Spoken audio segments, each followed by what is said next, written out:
Greater than she sold the most beautiful thing she had. All for love. But on Christmas night, the truth she never expected was waiting for her. A truth that would break her heart, and heal it at the same time. What happens when two lovers give up everything, only to realize their gifts no longer have meaning? Stay till the end, because this story will change how you see love forever. The small room was silent, except for the faint ticking of the clock on the wall. Della stood by the window, her eyes tracing the falling snow outside. Her hands were cold, her heart was colder. Tomorrow would be Christmas, and she had only $1.87. She opened her worn purse again, counting the coins carefully. Nickels, dimes, and a few copper pennies. That was all. Her reflection in the window looked pale, almost fragile. She had dreamed of buying something beautiful for Jim. Something that would show her love. But love was heavy when it met poverty. She turned toward the mirror. Her hair, long, thick, and brown like flowing silk, fell over her shoulders. It shone even in the dim light of their small apartment. Then, suddenly, her eyes lit up. A desperate thought entered her mind. She ran to the drawer and pulled out her old comb. She looked at her hair again, her pride, her beauty, her treasure. If she sold it, her breath caught for a moment. The idea frightened her, but the love inside her heart whispered louder than fear. She wrapped her hair in a scarf and stepped into the cold street. The wind bit her cheeks as she walked quickly through the crowd. At the corner of a narrow lane stood a small sign. Madame Sofroni, hair goods of all kinds. The shop smelled of perfume and old wood. Madame Sofroni looked at her with sharp, businesslike eyes. "Will you buy my hair?" Della asked softly. The woman came closer and lifted the heavy strands of hair with her hand. $20, she said simply. Della nodded. The sound of the scissors echoed in her ears. Snip, snip, snip. Each cut felt like a part of her soul was falling away. When it was done, she held the money tightly, tears stinging her eyes. But her heart beat faster. She could buy it now. Jim's gift. She searched every store, every window, until she found it, a fine platinum chain for Jim's watch. It was simple, elegant, and strong. Just like him. She smiled as she held it in her palm. It was perfect. By the time she returned home, her excitement had turned into nervousness. She looked into the mirror and almost did not recognize herself. Her short hair curled around her face like tiny waves. She looked like a schoolgirl. "What will Jim think of me now?" she whispered. The door opened. She turned quickly. Jim stood there, tall and quiet, holding something in his hand. For a long moment, he said nothing. His eyes moved slowly from her hair to her trembling smile. Della felt her stomach twist. The silence grew heavy, pressing against the walls of the small room. Then Jim smiled, a strange, faint smile that carried both love and pain. He placed a small wrapped box on the table. "I have a gift for you," he said softly. Her hands shook as she opened it. Inside lay a set of beautiful tortoiseshell combs, the very ones she had admired in the shop window so many times. Her heart stopped for a second. Her hair, her long, flowing hair, was gone. Tears filled her eyes. She looked up at him and whispered, "My hair grows fast, Jim." Jim smiled again and gently placed his hand on her shoulder. Then he took something from his pocket and laid it on the table. It was his watch, or rather, it had been his watch. Now, only the empty chain hung between them. Jim's fingers brushed lightly against the table as he looked at the chain and the combs. For a long while, neither of them spoke. The ticking of the clock filled the room again, marking each second with quiet precision.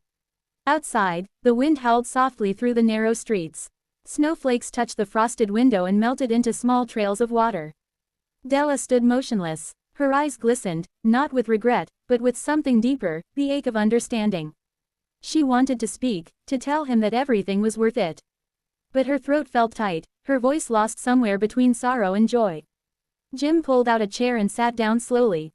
He looked tired, as if the whole day had weighed upon his shoulders. He had been saving for months, working long hours, skipping meals, dreaming of this moment, the moment he could surprise her. His watch was his pride. It had belonged to his father and his grandfather before him. The old chain had been worn thin, almost ready to break. He had imagined Della's smile when she saw the new chain, strong, shining, made of silver and love. But now, as he watched her short curls glimmering in the dim light, the meaning of the gift shifted completely. He smiled again, a slow, tender smile that seemed to hold both laughter and tears. "You have cut your hair," he said finally. She nodded quickly, almost apologetically. "Yes, I sold it to buy your gift." Her words trembled. It will grow again, Jim. You will see. I just could not let Christmas come without giving you something beautiful. Jim rose from the chair and took her hands. His palms were warm, rough from work. He looked into her eyes filled with fear, love, and hope. Then he spoke softly, and I sold the watch to buy you the combs. The world seemed to stop. The sounds outside faded. Even the clock paused in her imagination. For a heartbeat, Della could not breathe. The shock struck her gently, like a quiet wave that pulls the sand from beneath one's feet. Her lips parted, but no sound came. Only tears, slow and heavy, rolled down her cheeks. She laughed suddenly, a small, fragile laugh that broke the silence. Then she cried again, holding his hands tightly, her forehead resting against his chest. Jim, we are both fools, she whispered. Fools who gave away their treasures for love. Jim's arms wrapped around her, pulling her close. The warmth of his body erased the cold in the room. They stood there, motionless, surrounded by the quiet beauty of their loss. The gifts lay on the table, the combs that had no hair to adorn, the chain with no watch to hold. Yet in that moment, they both understood something rare. Something that no wealth could buy. The value of love was not in what they gave, but in what they were willing to give up. Jim guided her gently toward the small table by the window. He lit the lamp. Its golden light spread softly over their faces, over the poor walls, over the humble room that now felt sacred. Della smiled through her tears. She reached out and touched the combs with her fingertips. They are so beautiful, she said in a trembling voice. I will keep them safe, Jim. Until my hair grows back. Jim nodded. And I will keep your chain, he said quietly. Someday, when we have enough again, I will buy back my watch. They both laughed softly, not from happiness but from a calm acceptance. Outside, the city lights flickered in the distance. Carriages passed on the snowy streets. A church bell rang somewhere far away, its sound carried by the wind. The night felt peaceful, heavy with the scent of pine and winter.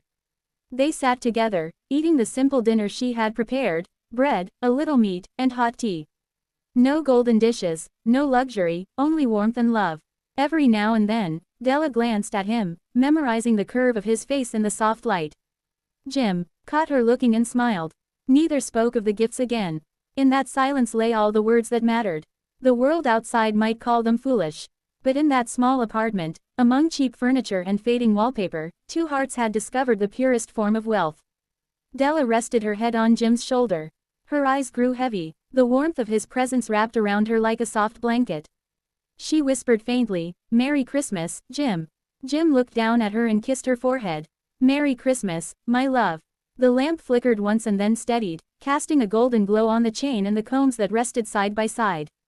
And in that light, they seemed to shine brighter than gold, not because of what they were, but because of what they meant. Love had given them value beyond measure. Love had turned loss into treasure. Love had made them the Magi, wise, foolish, and endlessly human. The wind whispered outside, carrying snow through the narrow streets of the city. Inside, two hearts beat quietly in harmony, wrapped in warmth, understanding, and eternal devotion. And now, the night deepened. The last candle burned low, its flame trembling softly in the still air. Della slept with her head resting on Jim's shoulder, her face calm, her breath steady. The world outside was cold, but inside that little room, love glowed like a quiet fire. Jim looked around the room, the table, the lamp, the chain, and the combs. Everything was simple, ordinary, yet tonight it all felt sacred. He smiled faintly, thinking of how foolish they must seem to others. A man who sold his watch. A woman who cut her hair. Two people who gave away their treasures, just to show love. But in that foolishness lived a truth so rare that few ever find it. Jim whispered softly, as if speaking to the night itself. Perhaps this is what Christmas really means, to give, not because we have much, but because we love deeply. The lamp flickered once more, its light dancing over Della's face. Her short hair shimmered like a crown of love, a crown of sacrifice. Jim closed his eyes and let the silence settle between them, a silence filled with peace, gratitude, and quiet joy. Outside, the church bells rang again, their sound rolling through the snowy streets. It was midnight, Christmas had come, and in that small room, where there was no wealth and no gold, two hearts had found something greater. A love that asked for nothing, and gave everything. The narrator's voice would now slow, softening with warmth. Of all who give gifts, these two were the wisest. They are the Magi. Would you like me to now create the YouTube video package for this story, including trending title in Thai and English, detailed description in Thai, timestamps for 1630 video, hashtags and keywords 500 characters, and a thumbnail prompt with Thai characters realistic and emotional?